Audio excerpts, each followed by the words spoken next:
So today I'm actually going to hit you guys with like a bunch of statistics off the bat, which might sound weird, but your reading for this week, your final reading from the Age of Revolution is actually towards an industrial world. And this is chapter 9. And if you are interested in the growth of the industrial economy, I did not assign what would be the next chapter for this, which is in the Age of Capital, but it's chapter 2, it's called The Great Boom. And so part of what I'm going to do is summarize what he's got going on here, but I'm also going to kind of drift into what he's talking about here in The Great Boom, which is part of the Age of Capital, because really, we're here in the 1840s. We really left off here in the 1840s. And the Age of Revolution obviously is talking about economic developments from 1789 up to 1848. And then the Age of Capital carries on to 75. So Age of Capital then, I'll change to a different color. So this is Age of Revolutions.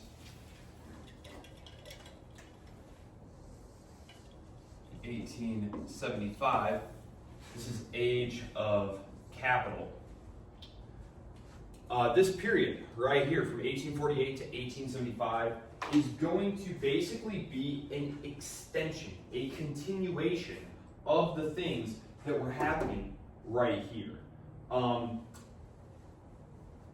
let me just start by hitting you with some statistics to give you an idea of what I mean here. This is a period of absolutely incredible growth. Incredible growth. Let's go to the field. So let's start with something like railroad track. Railroads are going to be super important, right? Because I think I've mentioned to you guys that, hey, where possible, you never want to transport stuff over land, right? Because you got to load it on the wagons, yoke up the oxen. They can only carry so much. I mean, it's hopelessly expensive. Very slow. You always want to move things over water, right? Historically, that's why all the great city centers and economic hubs were located on very nice traversable waterways. No more. Now it's not going to matter. This is the period when basically the Western European nations are conquering time and space. They are shrinking the globe in an incredible way. So let's start with something like railroad tracks. Railroad tracks. It makes moving freight over land super easy, because once you get it going, really, most of the energy is burned getting it up to speed. Once you're up to speed, a lot of it is the momentum. It's the incredible weight of all the freight that's helping propel you along here. We go from in the 1820s, there are approximately, this is the approximately sign, a few hundred miles, hundreds of miles of track. This is globally. And also, everything I'm about to say here, we're just talking about Western Europe and sometimes the United States. I'll let you know if I'm talking about the United States as well. So we go from a few hundred miles of railroad track in the 1820s. By the 1840s, we're up to about 23,000. So that's an incredible increase, right? Incredible increase. By the 1870s,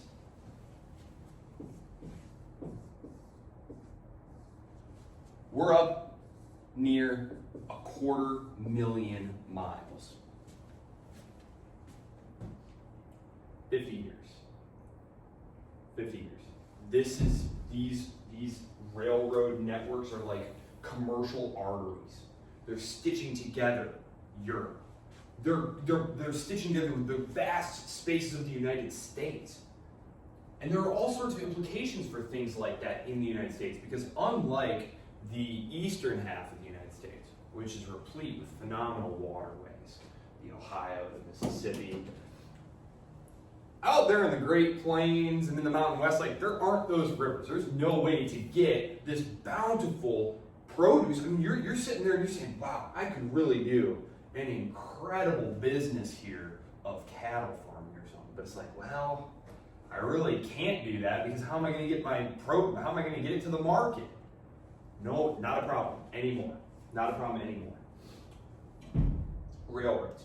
Let's do, what's another one? Iron. So, well, coal. We'll do coal first because you need coal really to make iron. So you need to superheat the iron. So coal output goes from really, most of the coal here is in Great Britain. Great Britain had very nice, easy, accessible coal deposits. So in the 1820s, Britain's doing a few million, let's say like 1 million tons annually. About 1 million tons annually. Coal output.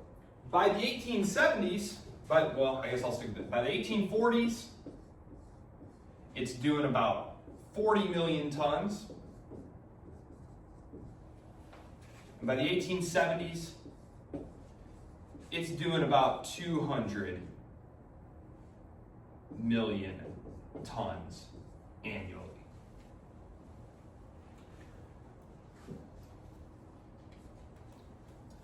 The coal is being used to fire, to heat homes, to power factories, steam engines, right? That's what they would do, is they would shovel coal into the steam engine, and the steam would drive it.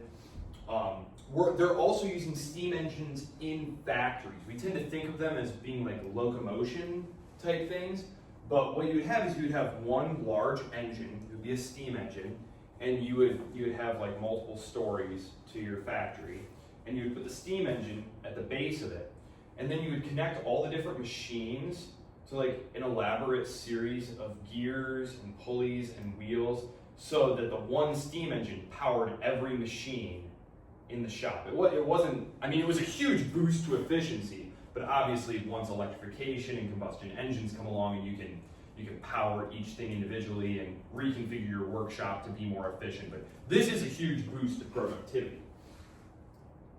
Hundreds of millions. Yes. How about iron?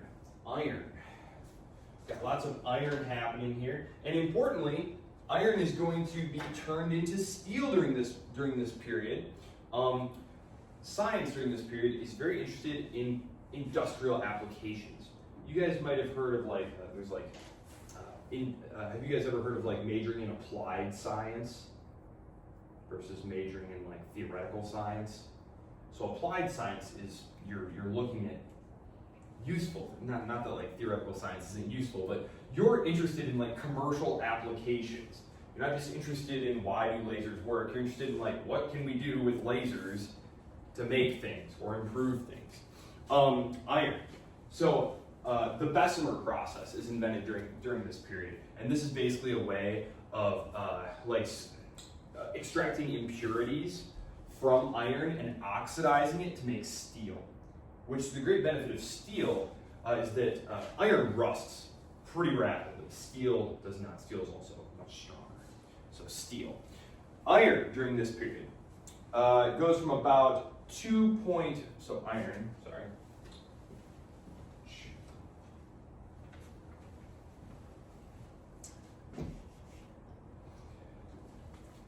I'm going to use, let me see. I'm going to use Germany as the example here, because a lot of these have to do with Great Britain. So I think you understand Great Britain is a huge industrial power at this point. But other countries are going to start catching up. In Germany, these are the German states. We don't have Germany yet. We're going to real soon. But in the German states, they go from in the 40s, right? In the 20s, there's virtually none. It's negligible. It's not actually zero, but it's a negligible amount. By the 20s, they're producing 7 million tons of iron annually. So a negligible amount in the 20s. 7 million in the 40s. By the 70s, they're producing 40 million. So again, if you're imagining plotting this out, we got any math people in here? If we have our axis here, right, and we have years down here on the x-axis, and we have tons of iron or steel or coal right there, this thing is literally going like this. It's going parabolic. Things are taking off in an incredible way. And again, Great Britain had been leading the way, but states like the German states, the North German states, they're catching up. The United States has very similar thing going on here. Virtually no production in the 20s, about 7 million in the 40s, and then by the 70s, they're actually up at like 60 or 70 million tons. I am going to start talking about the United States more because they go from an unimportant geopolitical economic backwater in the year 1800 to by 1900, a century later, they're the world's largest economy. And they've conquered most of a continent and are starting to gobble up colonial possessions. So I am going to start talking about the United States. I'm going to talk about them today. Steam power. Steam power, right? Because we've got our coal, we've got our railroad tracks, we've got our industrial economy, which I'm going to talk about here. I'm going to erase this stuff so that I can put more awesome numbers up here.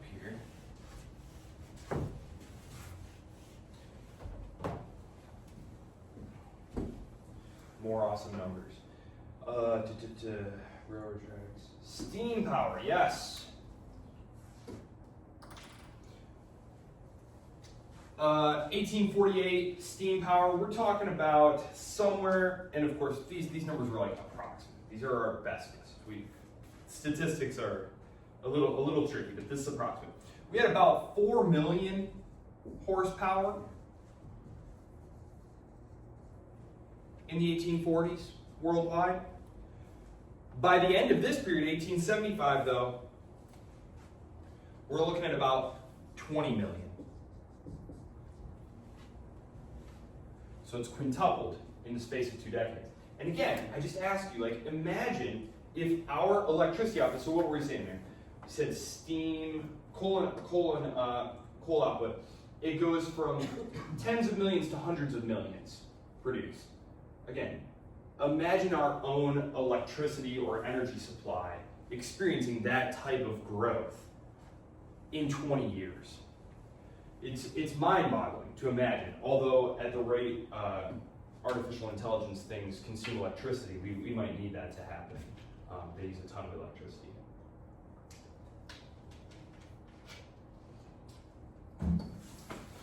Let's see, what else do we have here?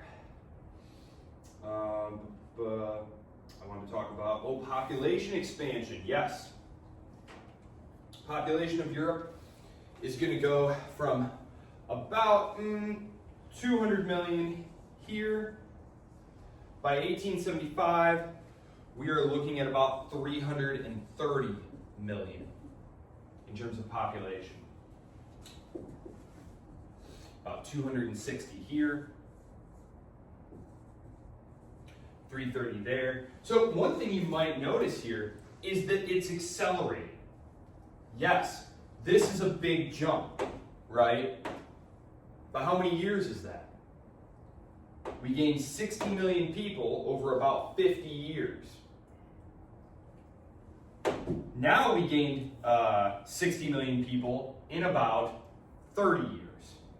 Things are speeding up. Again, we went from, maybe, I don't know about horsepower. Horsepower is a little bit different. That's still an incredible jump. There wasn't really much horsepower here. But you can do that with all of these things like iron and coal production.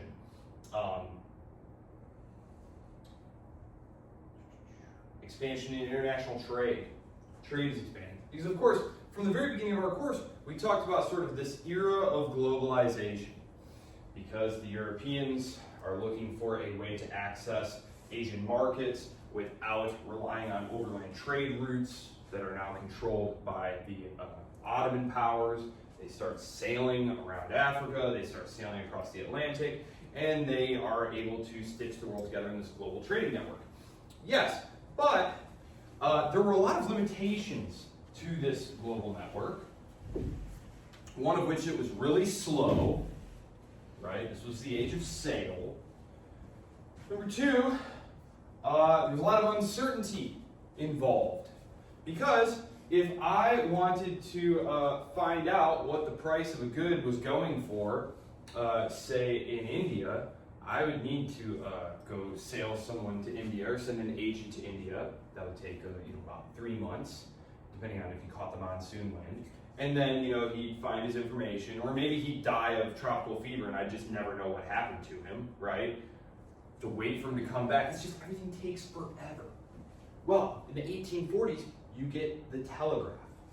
The telegraph. This is I don't know that we'll ever see a bigger leap in terms of shrinking space-time, because yes, of course, now we have texting and the internet, and I send an email and it's almost instantly right there. Well, yes, that is huge, but you could send someone a telegraph message on the other side of the world in several minutes by the 1860s. And yes, I get it like instantly, or a few seconds is faster than 8 minutes, but just think about how long it would have taken me to send a message to someone on the other side of the world prior to that, and for all of human history before that. It's just it's an incredible thing that happens here. And this is in the 1860s. In the 1840s, the telegraph,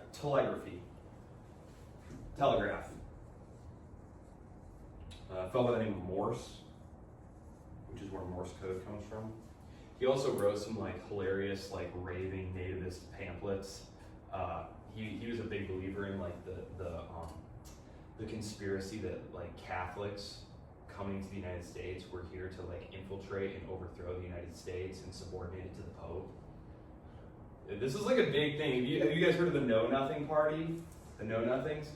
Yeah, when the party system was breaking down in the 1840s and 1850s over slavery, basically, right? The sectional controversy. And of course there were other things tied into that, like the tariff and free trade, because the southern states of the United States, they basically wanted to be an economic colony of Great Britain. They wanted free trade. They had no industry down there. They had raw goods, commodities. They liked to send those to Britain and then just import all their finished products. They wanted no tariff, of course. The northern commercial areas wanted a high tariff to keep British competition out, and etc. But basically, the Whig Party was falling apart in the North, and there was kind of a question of who's going to replace them. And there was this thing called the American Party, or the Know Nothing Party, and one of their big things was anti-Catholic hysteria, kind of. Yeah, there you go, Morse. He did also invent the telegraph. Right here. So we go from 0 miles. So obviously in the 1840s, 1848, there were 0 miles of telegraph cables. They're like phone lines. It's just, are you guys familiar with what a telegraph is? You send, you send an electrical current along a line and you tap it out. And so there's a code for it. 1 dot is A, 2 dots is B. A slightly longer hold, that's a dash. So this is Morse code. So you're sending these dots and dashes along the line. So I have a message that says, corn, $3 a bushel, which that's an insane price for this beer, but just pretend. And so I send that along the line, and then they get that in Carson City, and they send it on to San Francisco, and all of a sudden we all know what the price of this commodity is. And so you have people at the other end, and they write down dot, dash, dot, dot, dash, dot, dash, and then they translate it, corn, $3 a bushel. All of a sudden, so 0 in 1848. By the 1870s, by 1875, the end of our period here, so, 30 years later, 600,000 miles have been laid. It's crisscrossing the globe. In 1866, they invent this insulated cable that can be underwater, and they tow it across the Atlantic, connecting the United States and Great Britain in the 1860s. Again, this is a huge transformation, and it's going to be a huge boost to economic growth. That's what this period is really about. This is why the second book is called The Age of Capital. There are no more mass revolutions by the people of Europe after this period. And it's because, and remember this guy's a Marxist, right? He basically says, unfortunately the economy was just doing too good. The people just got distracted from having a communist revolution because the things were going too well. And it's true. wages were rising, working conditions were, well, I'll talk about working conditions in just a second because there's a lot of misunderstanding about what was going on there. But consumer goods were everywhere. Your choices in life, they were broader than they've ever been. I mean, if you were born in, you lived and died in the small town in which you were born.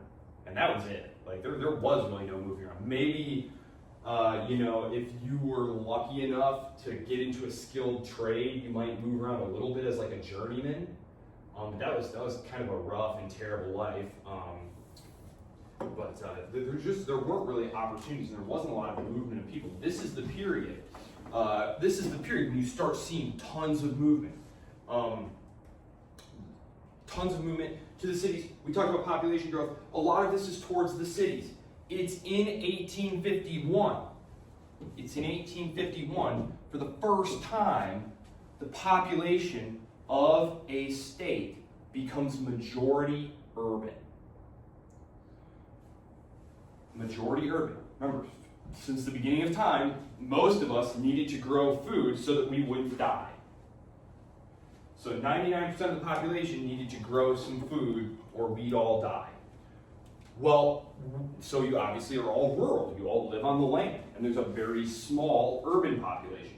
Well, what we're seeing here is a urban population, years, right? And if this is 1800 and this is 1900, in the case of Britain is the leading edge of industrialization, right? So they're mechanizing their agriculture, they're getting more efficient. They're importing a lot of food too, right? They're importing a lot of their food, exporting manufactured goods. So, and this is 1850, so, and this is, 50% of the population. So Great Britain's, they're going like this. The other states will go a little bit slower. France really lagged. If this is France. But as you can see, there's still a pretty dramatic increase here. And of course today, what percentage of the population are farmers? 1%, right? This is happening, driving populations into the city, expanding industry, international trade between 1780, so this is our movement of goods, right? So all these things, the telegraph, we communicate prices and conditions almost instantaneously now, which is good because you were wondering like, I got this cotton here, and do I want to send it to London, or do I want to send it to Paris, or do I want to send it to Australia? I don't know. It's kind of a guessing game, right? Like, you have no idea. Now all of a sudden, you can pick up your newspaper, because newspapers are proliferating at this time. Literacy is going to rise. Literacy is going to skyrocket. It's going to go above 70% in Europe and the United States during this period. Newspapers, is going to be about 5,000 mass newspapers in circulation. Newspapers prior to this were small in number and small in circulation. Sure, there were newspapers in like New York or Paris or London. But now there's mass newspaper. Now you can go look at what is the price of cotton on the global market. Like you just literally pick your newspaper, like, oh, there's the price. And it will change every day. Previously, you might get a quote once every 6 months. You had no idea. Now all of a sudden, if you're a producer, you can start planning better. As a business person, what do you hate? Uncertainty.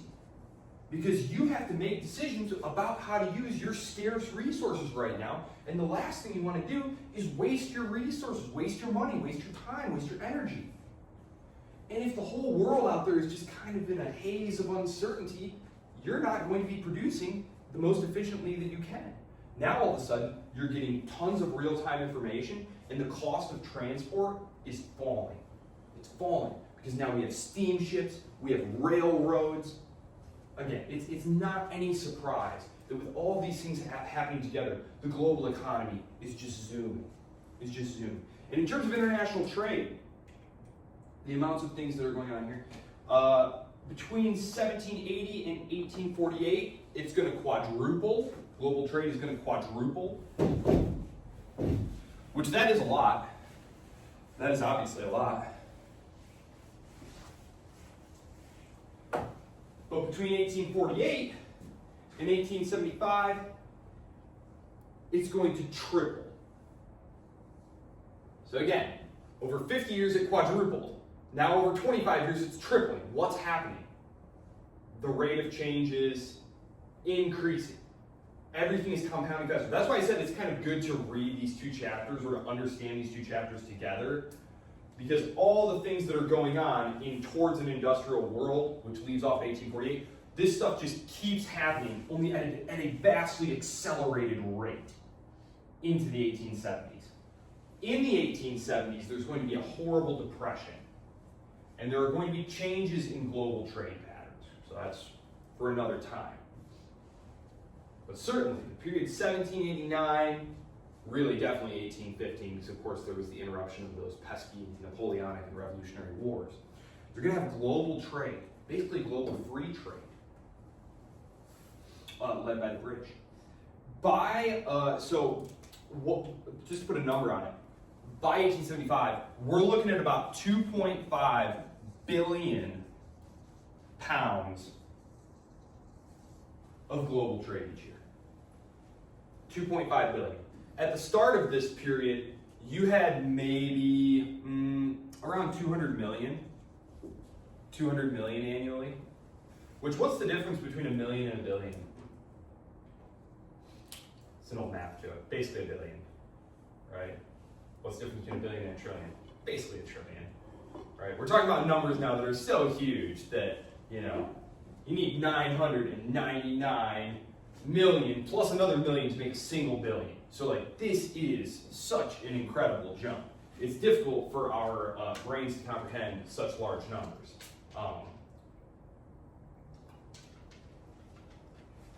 Okay, so expansion of trade.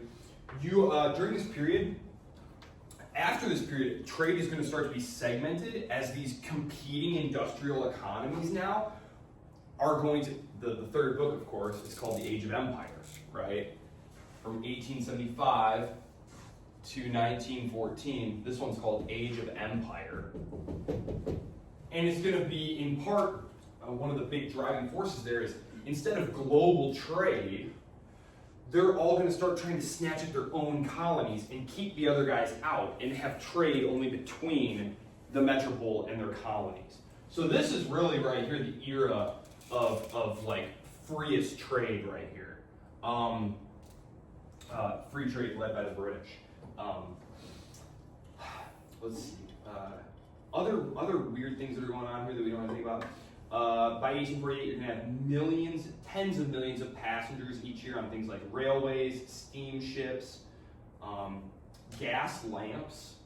They're going to start using piped gas to light factories and homes, which is obviously not as efficient or safe as electricity, but electricity is right around the corner.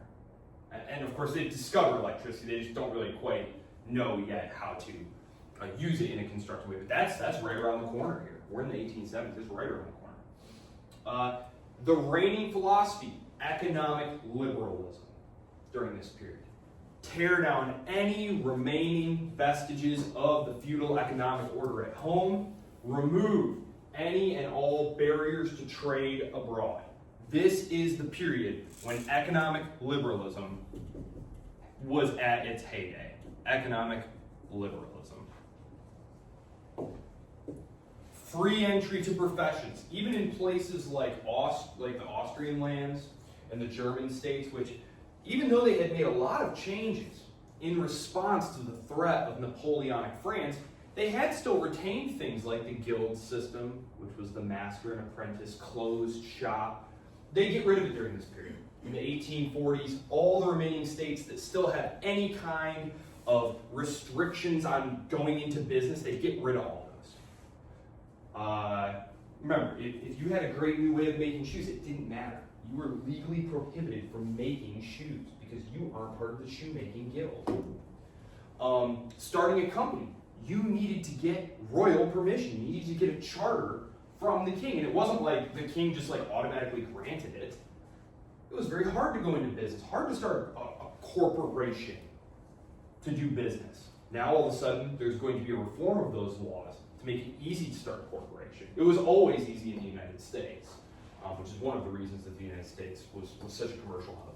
It also had tons of navigable rivers, great ports, a non-threatening geopolitical situation, realistically, as we're going to see. So economic liberalism. This is the period of enormous transformation, enormous takeoff.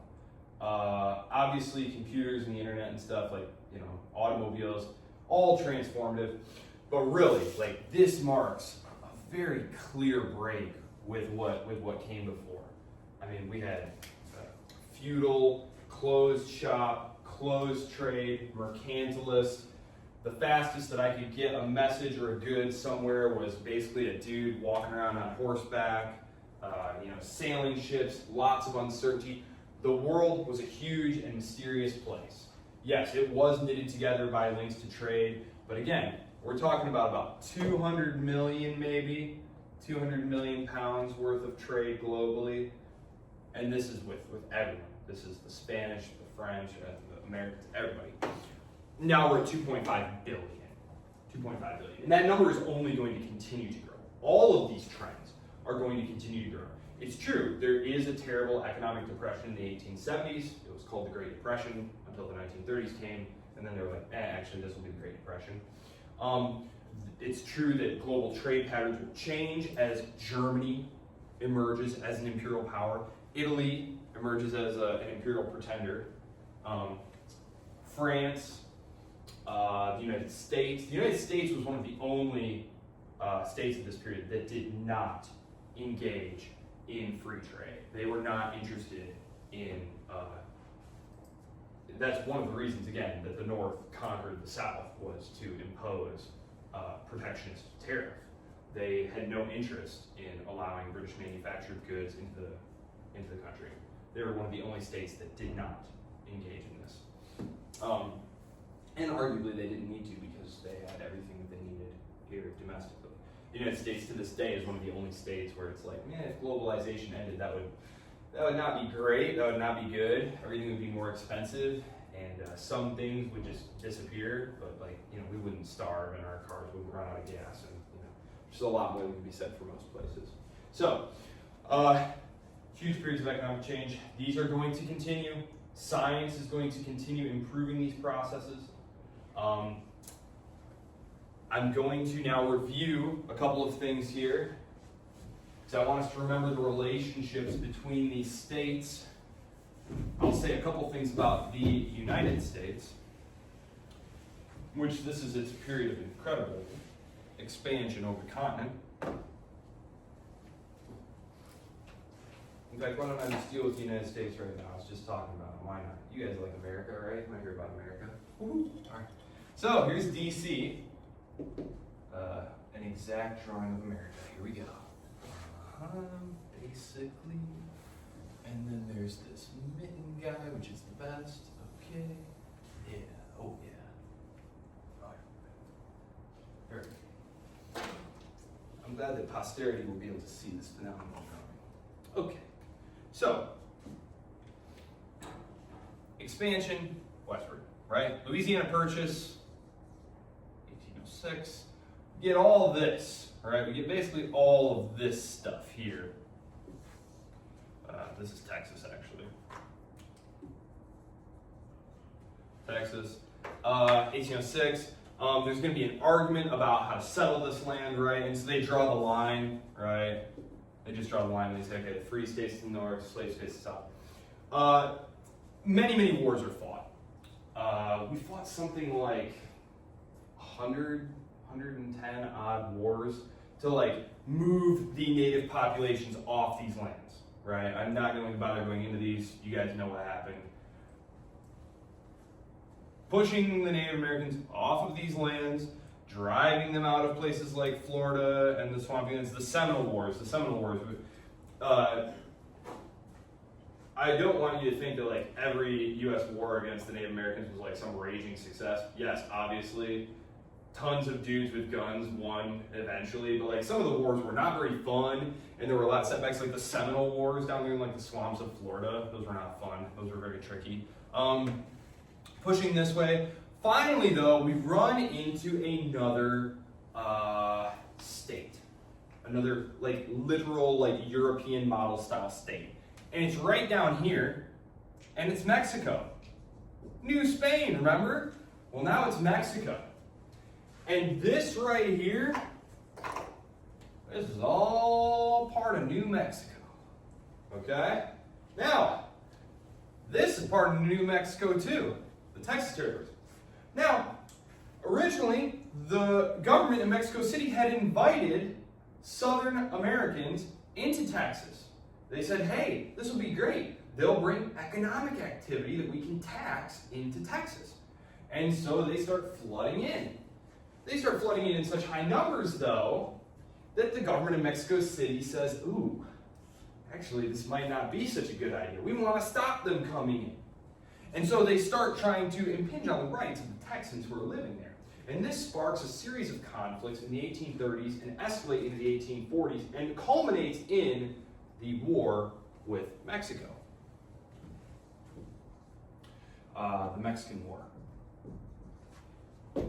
This war would result in the United States taking Mexico City, defeating all their armies in the field, and taking pretty much all this. I mean, Mexico loses a third of its territory here. So it's got all that still. But all this stuff here, that's all gone. So now the boundary of the United States, shoop, shoop. Now it's all the way over here. They throw them some money and they buy some of it. It's called the Gadsden Purchase. But it was one of those like offers you can't refuse. You guys seen The Godfather? Yeah, okay. It's like, here's some money. Be wise of you to take this. And we'll just take that land over there and we'll be on our way. So, by the 1850s, the United States is all the way to the coast. The Mexican War, right here, we're all the way to the Pacific now. There had been some explorers who had made it that far before. A couple of rascally dudes, John C. Fremont. He was Army captain and explorer. He and some guys had gone out to California. The gold rush is going on. It's one of the reasons that the United States wants to secure this. The gold rush. Solis-Mullen. Huge amounts of gold have been found. Americans are flocking out there, and this is technically Mexican territory, and so they start a revolution. California is initially an independent republic, the Republic of California, just like the Republic of Texas. It's one of the interesting kind of arguments about secession, because we're about to have the Civil War too, right here.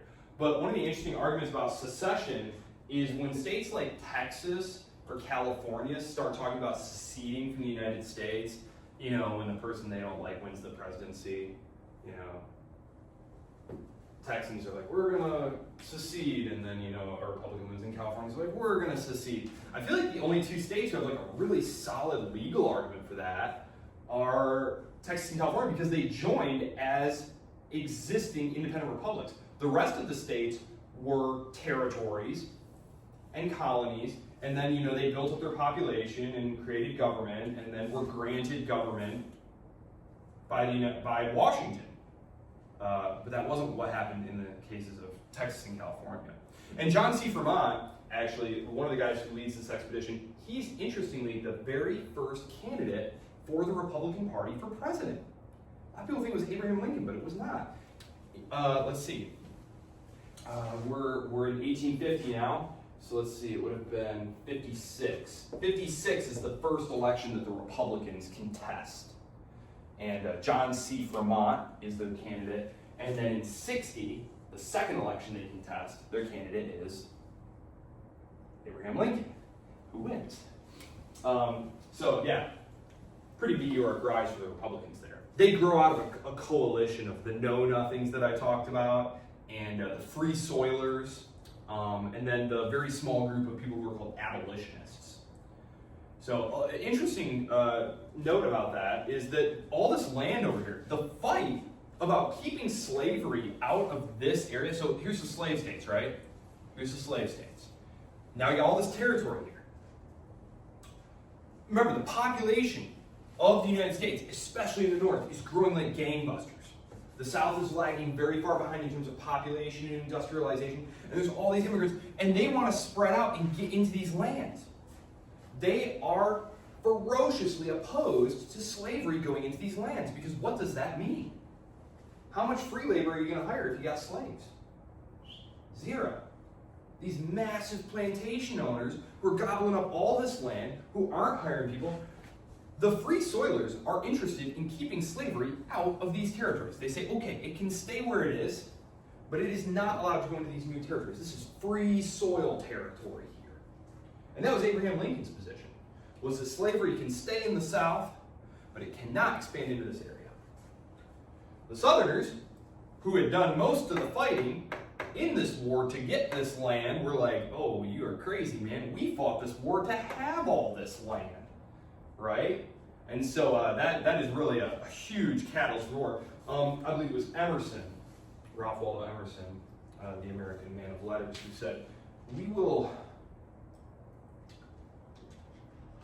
defeat Mexico, but it will be as the arsenic that poisons us. Basically saying, look, we're going to beat Mexico in this war, but the consequences of this war are going to be disastrous for us, because it's going to open up this question of new lands and expansion and slavery, which was an increasingly hot issue. So, no surprises here. Well, or maybe it's not a surprise in retrospect, us looking back on it.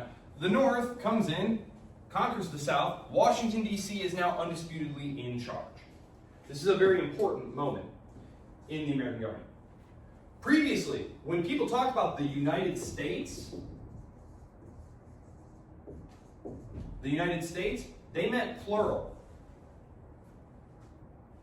Going forward, they mean singular. They do not mean, oh yeah, that union of 50 states. They mean Washington, D.C.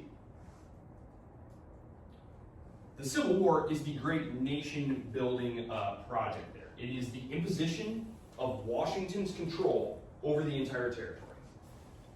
There are going to be no more arguments about whether or not you have the right to nullify something you don't like. There's not going to be any arguments anymore about taxes. This is when income tax is created. This is when military conscription is created. Just think about it.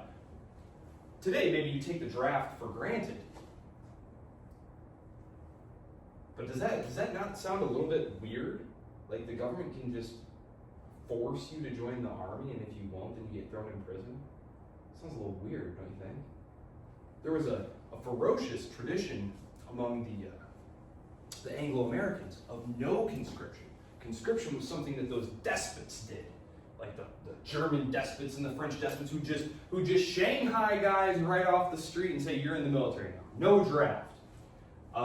There would not be a draft in Britain until things got very, very desperate during the World Wars. They finally, for the first time, used a draft. But it was volunteer. It was supposed to be volunteer. And when the United States needed soldiers for the Revolutionary War, for the War of 1812, for the Barbary War, for any of the Indian Wars, they had no problem raising forces. When they fight the Spanish, they have more volunteers than they know what to do with. During the Civil War, the principle is established that if the federal government says you are in the Army, you're in the Army now. If they say you pay income tax, you pay income tax. They start printing money. Legal fiat money called a greenback. It's just a bill. It was printed, it wasn't backed by anything. But it was said, this is money. Again, this legal tender law, there's a book called Yankee Leviathan. It was written back in the 80s. But it's a look at the construction of the centralized American state and the growth of the bureaucracy. And they point to the Civil War, Yankee Leviathan. Because, of course, the Leviathan, those of you who took Western political thought with me know, the Leviathan was what Hobbes idealized, right? It is the unquestioned power, the centralizing, governing power, who you give up your right to the Leviathan, to the state. He's talking about the monarch, but he's talking about the state here. So yes, the United States, they spread over the continent here. All this incredible land, tons of railroad track. About 9,000 miles will be laid in a very short amount of time. The Transcontinental Railroad, linking all these things up. And there's just going to be all kinds of arteries springing up. And of course, this is going to allow larger and larger amounts of people to move there. Because now all of a sudden, not only can you homestead, which of course there were homesteaders, but homesteading is a bit of a rough life, right? Now all of a sudden, you're connected to the market. If you're living here in Wyoming, you're about maybe a 5-day train ride from San Francisco, and from there, you could be in London in a month. It's just a radical transformation. And once they cut the canal, once they cut the canal here in about 50 years, now it's going to be even faster. Right now, you have to go around the tip of South America, which wasn't terribly fun. Still isn't terribly fun. But yes, this is when the United States spreads over the continent. By the 1870s, it's over. The United States is out here. They are still pacifying. It's a euphemism, but literally pacifying, because there are tribes like the Apaches, for example, who are refusing to, get on or stay on the reservations that the U.S. government is trying to put them on. So they'll be fighting wars with them for, another 20 years. It's not really until the 1890s, 1891. I'm not going to come back to America for a while, so I'll just say this. 1891 is a very important year. In 1891, the frontier is declared closed. The U.S. government panel, statistics, they say the frontier is closed. There is no more wild land on our frontier. This is it. We did it. The frontier had been a critical part of American life since the inception of the nation.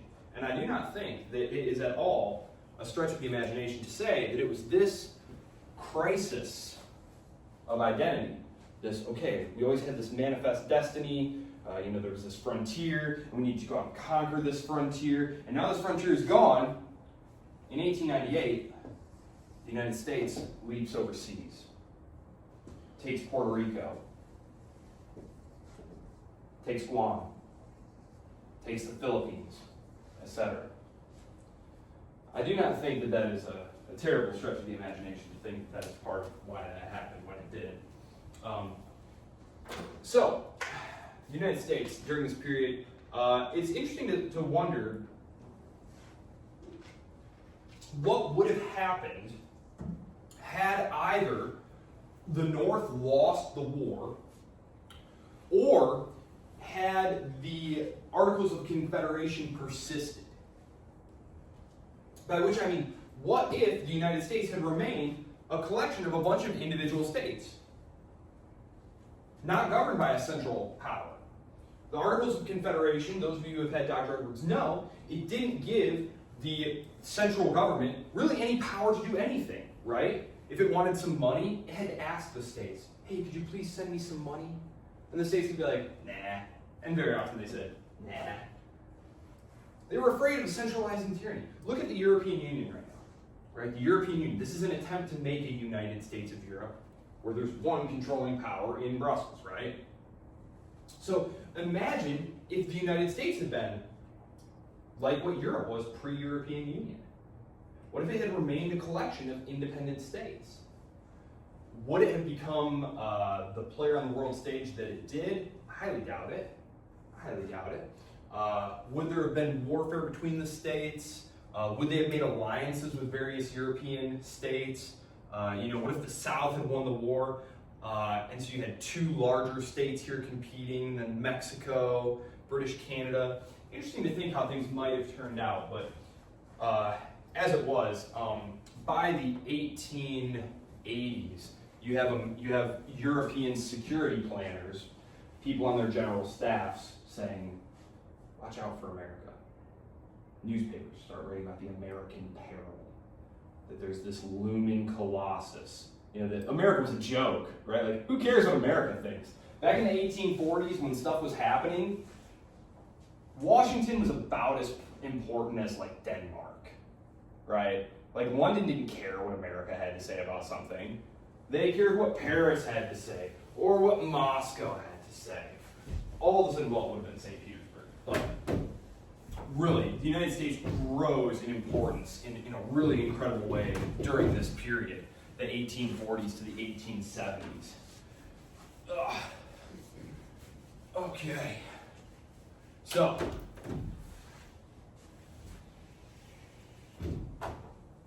national unification is right around the corner. We're going to talk about that in coming lectures here. Let's just remember our geopolitical situation here. Coming out of the Napoleonic Wars, there were two powers who were undisputedly more powerful than the rest. It was Great Britain, the UK, and Russia, right? So they're going to become antagonistic towards each other. What were the Russians' aims? You remember? What were the Russians' aims? What was Russia doing that the British disliked? The Baltics. They moved into the Baltics. They weren't terribly concerned about the Baltics. They were on the Baltics, you're right. You're right. And it was about sea access, but it was more about the strait. Exactly. It was much more about the straits. The British didn't want the Russian fleet in the Mediterranean. They didn't want them having access to the Atlantic Ocean. So they're fighting over that, and that's when the Crimean War emerges. In the 1850s, we get our only war that involves multiple great powers. And remember, the other great powers were Austria, Prussia, about to become Super Prussia, aka Germany, and France.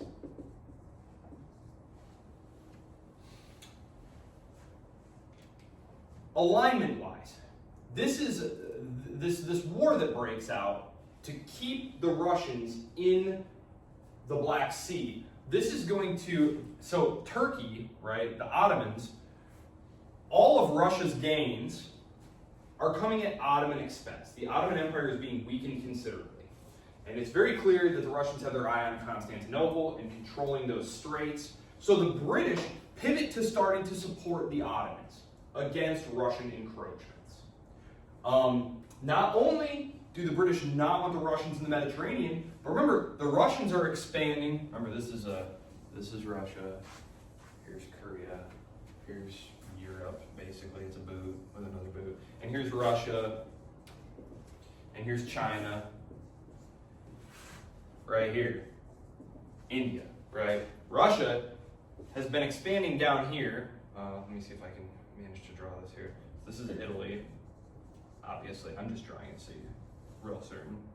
Turkey, which is the Ottoman lands. Russia is pushing down into here, into the Ottoman lands. They're also pushing down here, towards India. This is something that the British government does not like at all. Even people who are very opposed to British imperialism, people like the free traders, like Cobden and Bright, these were English politicians. They were opposed to the Crimean War, actually, and they were vilified for it. These were guys who said, no, we don't want to take all these colonies. Colonies cost money. We don't want to pay to garrison these places and run these places. We just want to be able to trade with them. Even guys like that, even they believed that India was simply much too important to let go of. So everyone, even the most anti-Russophobic guys in the British establishment, were still super terrified of the Russians moving into India there. Britain and Russia, they were going to be on the worst of terms, really, until right before the outbreak of the First World War. They're going to be on just the worst of terms. Austria and Russia, they're also going to be on the worst of terms.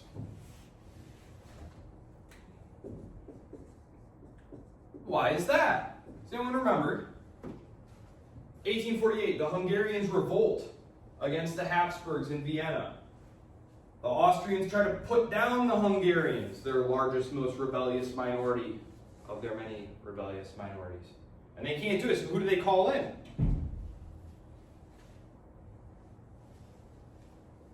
Who came and helped the Austrians subdue the Hungarians? It was the Russians. It was the Russians. Remember, they had made that pact.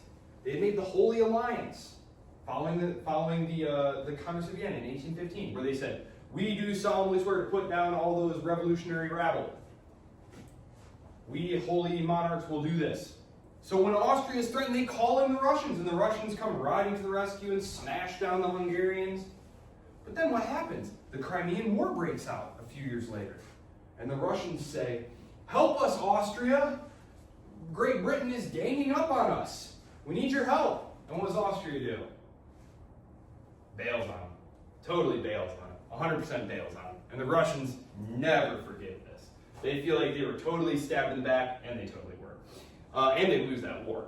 And so now, there was always a danger that Austria and Russia were going to come into conflict because, I'm going to draw this slightly better here. Slightly better.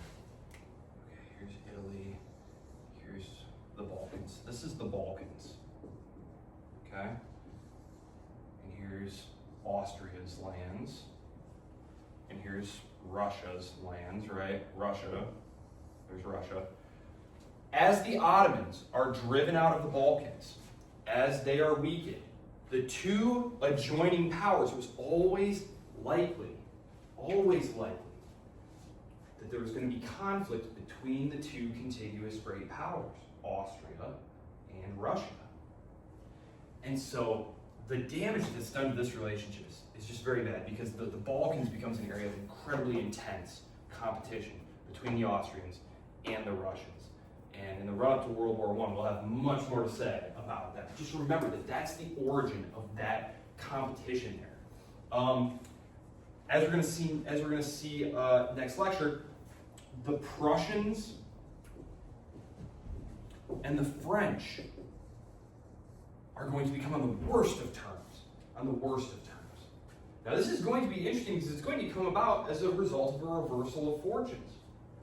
For virtually all of European history up to this point, the French were kicking around the Prussians and the other German states. Now, all of a sudden, the Prussians are going to crush the French, and they're going to take some nice big chunks of France's territory. They're going to be permanently on the worst of terms for the rest of this class. World War I will be fought in no small part over what happened between these two in the late 1860s, early 1870s, which is where we're headed. Last ones, I got France, Prussia, Austria, Russia, the UK. Am I missing? Nobody. I got everybody. Yes, it is these powers. I am going to talk increasingly about Japan, which right at this moment over here, they're overthrowing the shogunate, which was this kind of interesting arrangement where basically a military chieftain ruled Japan in the emperor's name. And they were a very feudal, committed, it was the samurai orders. Has anyone ever seen The Last Samurai? You guys seen The Last Samurai? Yeah. Okay, if you haven't, check it out. It's basically what's going on during this period is basically these modernizers say, Your Majesty, if we don't do something, we're going to wind up like China. We're just going to be prey for these foreign powers. We need to start modeling our society after their societies. And so they coup out the shogunate, and they seize control of the government, basically, and they bring in all these Western experts, and Tom Cruise plays like this former army officer who's like there to teach them like modern military tactics and stuff. But there's a rebellion going on that they have to put down, and it's the samurai. It's the old feudal aristocracy of Japan who don't want to be replaced by these bureaucrats and professional infantry armies.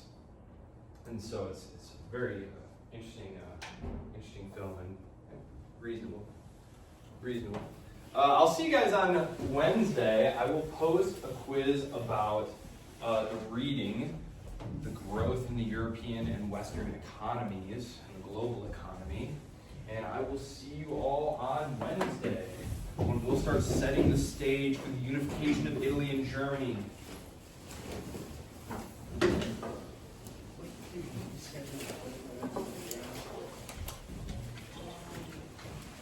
Have a great rest of the day. Stay warm, everybody.